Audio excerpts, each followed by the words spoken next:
नमस्कार किसान साथियों, आज आपका भाई आ गया है गांव मलिकपुर में। हमारे साथ हैं हमारे किसान मित्र गुरदयाल सिंह जी। मलिकपुर गांव में ये एफपीओ चलाते हैं, खुद की भी काफ़ी फार्मिंग है और काफ़ी किसानों को साथ जोड़ के एक एफपीओ में काम करते हैं। काफ़ी सक्सेसफुल एफपीओ है इनका। तो अपने पास थे तो हमने सोचा क्यों ना जाके थोड़ा जानकारी इकट्ठी की जाए। नमस्कार गुरदयाल जी, आपका स्वागत है हमारे चैनल में। तो सर आप बताएंगे कैसे रन करता है एफपीओ? जहाँ तक मेरी नॉलेज है कि भी ये ग्रुप ऑफ फार्मर्स होता है, छोटे किसान को पास सुविधाएं पहुँचे, इसलिए सरकार ने ये ऑर्गेनाइजेशन बनाए हैं जो कि कंपनी एक्ट के तहत शायद रजिस्टर्ड भी होते हैं। किसानों को हर तरह की इनपुट और उनका माल प्रॉपरली बिक सके और ये सब फैसिलिटी उनको मिल सके। सब्सिडी, अगर उनको कोई प्रोसेसिंग प्लांट लगाना है, कोल्ड स्टोरेज लगाना है, वो सारी फैसिलिटी भी सरकार इसमें सब्सिडी भी देती है, शायद इंटरेस्ट भी कम में लोन दे देती है। तो सर आप बताएं एफपीओ होता क्या है और आपने कब स्टार्ट किया? एफपीओ मतलब फार्मर प्रोड्यूसर ऑर्गेनाइजेशन। हाँ जी। शुरू से कोऑपरेटिव सोसाइटियाँ बनती थी। ठीक है जी। वो एक संस्थाएं होती थी किसानों की, बिल्कुल, सहकारी समिति। सहकारी समितियाँ।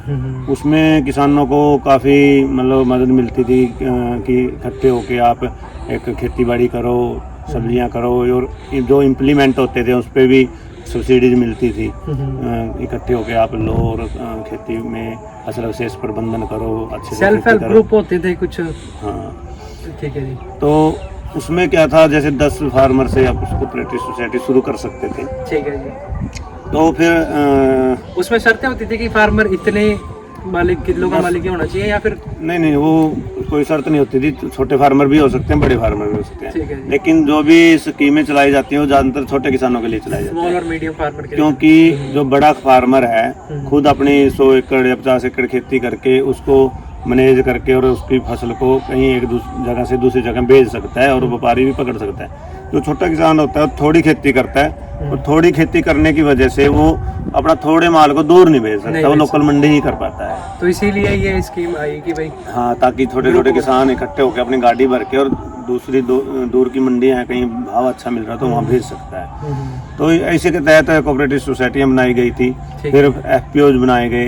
एफपीओ को एफपीसीएल बना दिया, जो कंपनी एक्ट में ले लिया कि आप बड़े पैमाने पे काम करो। बिल्कुल। तो ज़्यादा लोग जुड़ो, ज़्यादा बड़े पैमाने पे काम करो। फिर उसमें हॉर्टिकल्चर डिपार्टमेंट ने इसमें स्पैक्स के साथ मिलके एसएफएससी बोल देते हैं, लेकिन अपने यहाँ स्पैक ही बोलते हैं हरियाणा में। ठीक है जी। तो उससे उनको मिलके उन्होंने सीसीडीपी एक प्रोजेक्ट चलाया, जिसके तहत किसानों को cold store, packing house, processing unit, वो सारी फैसिलिटीज एफपीओ को उपलब्ध कराई गई इंटीग्रेटेड पैक हाउस के रूप। ठीक है। तो हमारा भी लगा हुआ है। तो आपका एफपीओ कब स्टार्ट हुआ सर? मेरा एफपीओ 2016 में रजिस्टर हुआ था। 2016 में? हाँ। तो उसमें हमें कुछ नहीं पता था उस टाइम में कि क्या होगा। हमें बताया गया कि एक ऑर्गेनाइजेशन बनानी है। तो आपको जो आपकी सहकारी समिति थी वहाँ से इन्फॉर्मेशन मिली या फिर? नहीं, इन्होंने जो था ऐसे कुछ एनजीओ थे, उसको मतलब एक तरह से जैसे कहते हैं ना, एग्रीमेंट किया हुआ था कि आप इतने एफपीओ जब बनाओगे तो आपको उनको ऐसे एग्रीमेंट में कितने पैसे उनको मिलने पर एफपीओ, वो उनकी डीलिंग थी, हमें नहीं पता कि आप एक एफपीओ बनाओगे। अप्रोच किया गया। अप्रोच किया गया। आईसीएफ एक एनजीओ है, एक एफपीओ बनाने को उनको एग्रीमेंट दिया गया था स्पैक की तरफ से। तो उसके जो कोऑर्डिनेटर थे, जो उसके एम्प्लॉय थे, वो हमारे पास आए थे। ठीक है जी।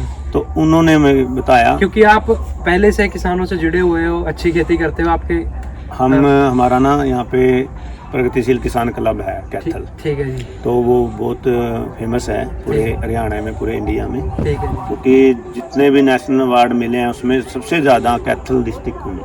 वाह जी वाह, ये हमें भी नहीं पता था, ये बहुत अच्छी इन्फॉर्मेशन आपने। तो इसीलिए वो फेमस है और वो सब किसान क्लब के मेंबर हैं। ठीक है जी। तो एक राष्ट्रीय अवार्ड मेरे को मिला हुआ है। बहुत। तो इसलिए फेमस है उसका। मैं किसान क्लब का सचिव रहा हूँ कई साल। ओके। तो उसकी वजह से मैं पूरे डिस्ट्रिक्ट के किसानों के जो प्रगतिशील किसान उनसे जुड़ा हुआ हूँ। ठीक। तो इसीलिए वो संस्थाएं जो भी एसफैक्ट से जुड़ी हुई थी, उन्होंने आपसे कांटेक्ट किया, तब आप एफपीओ लेके आए। तो कितने फार्मर से स्टार्ट किया सर? शुरू में जैसे जींद और कैथल का ज्वाइंट एफपीओ बनाया गया था, 1000 फार्मर से शुरू करना था। ठीक है जी। कि जो बड़ा एफपीओ डिस्ट्रिक्ट लेवल का वो 1000 फार्मर से शुरू होगा। तो 400 डिस्ट्रिक्ट कैथल के और 600 जींद के थे। तो बाद में देखा कि 2 डिस्ट्रिक्ट नहीं चल पाएगा आपस में, भाषा शैली अलग होती है, दूर का भी सिस्टम हो जाएगा कि कैथल का अलग बनाओ, जींद का अलग बनाओ। फिर 1000 फार्मर हमने अपने यहाँ जोड़े थे। अच्छा और 1000 जींद वालों ने जोड़े थे अपने। तो फिर अलग अलग एफपीओ कैथल वेजिटेबल। एफपीओ का क्या नाम है सर? जैसे हमने कैथल वेजिटेबल के नाम से बनाया, Kaithal vegetable farmer producer company limited, और उन्होंने जींद वेजिटेबल के नाम से बनाया। ठीक है जी।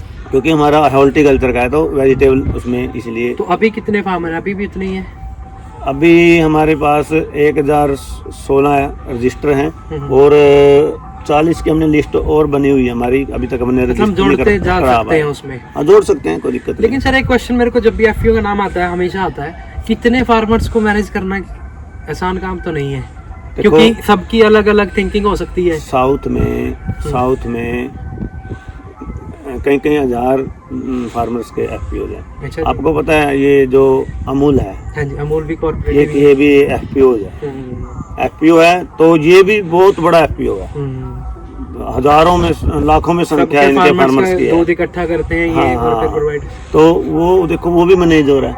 अगर मैनेज करते हैं तो आप देखो कि कितनी बड़ी बड़ी कंपनियां मैनेज होती हैं जिसमें हजारों वर्कर काम करते हैं, वो भी मैनेज होती हैं। दर्शकों, गुरदयाल जी ये बताना चाह रहे हैं कि चैलेंज आ सकते हैं लेकिन ऐसा नहीं है कि मैनेज नहीं किया जा सकता। अगर मैनेजमेंट अच्छी हो, जैसा कि सर कर भी रहे हैं, तो बहुत अच्छे से 1000 फार्मर को भी मैनेज किया जा सकता है। आजकल जो गवर्नमेंट एफपीओ की वो निकाल रहे हैं तो उसमें कंडीशंस कुछ 300 फार्मर की हैं, बट ये बहुत बड़ी बात है कि 1000 से ज़्यादा फार्मर सर मैनेज कर रहे हैं। नहीं, अभी कंडीशंस क्या है कि आप 10 से शुरू कर सकते हैं। 10 से शुरू कर सकते हैं। 10 जो शुरू करेंगे आप बोर्ड और डायरेक्टर से शुरू करोगे, उसके आप जोड़ते चले जाओ। जब 25 फार्मर आपके हो जाएंगे तो आप 1 करोड़ का प्रोजेक्ट शुरू कर सकते हो सीसीडीपी में। ठीक है जी। जब 50 फार्मर हो जाएंगे तो आप 2 करोड़ का शुरू कर सकते हो। जब आपके मतलब 25 बढ़ते रहेंगे, 1 करोड़ का प्रोजेक्ट आपका बढ़ता रहेगा। जब 150 हो जाएंगे तो आप 6 करोड़ का प्रोजेक्ट शुरू कर सकते हो। उसी हिसाब से बजट, क्योंकि आपका वो ज़्यादा फार्मर जुड़ गए, ज़्यादा जमीन होगी, ज़्यादा प्रोडक्ट आ गया, तो उसी हिसाब से वो लेवरेज ज़्यादा मतलब आप पहले 1000 फार्मर की थी, आप 150 फार्मर पे आप 6 करोड़ का प्रोजेक्ट शुरू कर सकते हो।